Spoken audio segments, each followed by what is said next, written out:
back. I'd like to have him come inside that blue, give a little spacing before the first shot. Gentlemen, get ready. Mr. Quinn is in the house. Yes. All right. Our guys are very fortunate to have 3 assistant coaches like that care about the players and are invested in them as individuals. One of the things that I think we should do is, work on that play where the puck gets wrapped around and our winger's got to kick it back low underneath to our D. I think it's something we can kind of focus on. Turn that into a 5-0 breakout. Yeah. D can follow up. Yeah. When I first took the job, obviously Lindy was retained, and I had never met Lindy before, but he had certainly checked all the boxes of someone that I felt I would need on this staff, and I'd heard such great things about him. And to have a guy on the staff who's coaching this league as long as he's had, to have the success he's had, he handles the penalty kill. He's certainly someone I can lean on as I go through my first time in the National Hockey League as a head coach. He's got great rapport with the players. He's got a great sense of humor, and the players are really drawn to him. I like my drill. I like my drill. I love the drill. David Oliver was my general manager and assistant coach when I was coaching the American Hockey League. He and I had never met before until I took the job in Cleveland. And not only we became very close professionally, he's one of my closest friends. And when I took the job, I really thought it was important for me to have someone who I had worked with before, who saw the game in a similar fashion that I did. And he's a great coach. He develops players. He cares about his players. The players really understand him. He had a lot of success in college and in the National Hockey League, and he's been a huge addition for us. I think we've done a much better job making that pass to that stretch guy as he's coming back and kicking it back underneath the speed. But I wouldn't mind working on one where we do kick it back, come out the weak side, center come loop underneath, and hit him. And we just get the initial rush shot, and then we'll take that second shot. Okay. We'll take blue in one end, white in one end. Face-offs, right?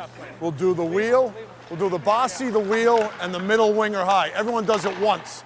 Greg Brown, someone who I've known for a long time. We played on some World Junior teams together. Coached against each other at BU while he was at BC. Somehow we maintained a great friendship through that time, which isn't easy.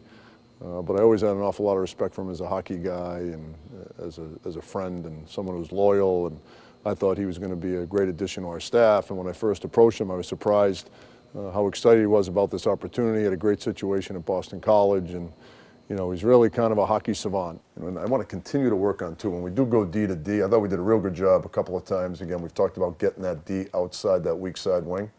So when we make this pass here, he's got to make sure he's outside their weak side wing. So he has a better chance to get that puck through. Yeah. There's a perfect clip in the game where the puck comes around to Jimmy Vesey. He handles it, and we could have hit the net front D right away. Right. Which could be a breakout. Right. Or, you can bump back and just totally reverse, like a team that gets above us. Right. Gets above our winger and above our middle guy. That's the D to D come out the weak side. Right.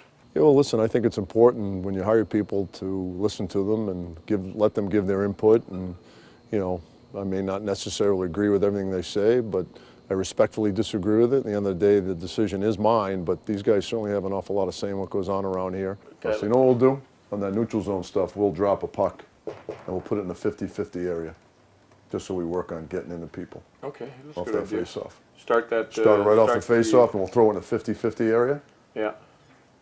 Throw it to the wall. Throw it to the wall, or even throw it inside. You can throw it in here. Yeah. You know what I mean? Inside. Throw it in there. Throw it inside. So behind them, create that 50-50 scenario.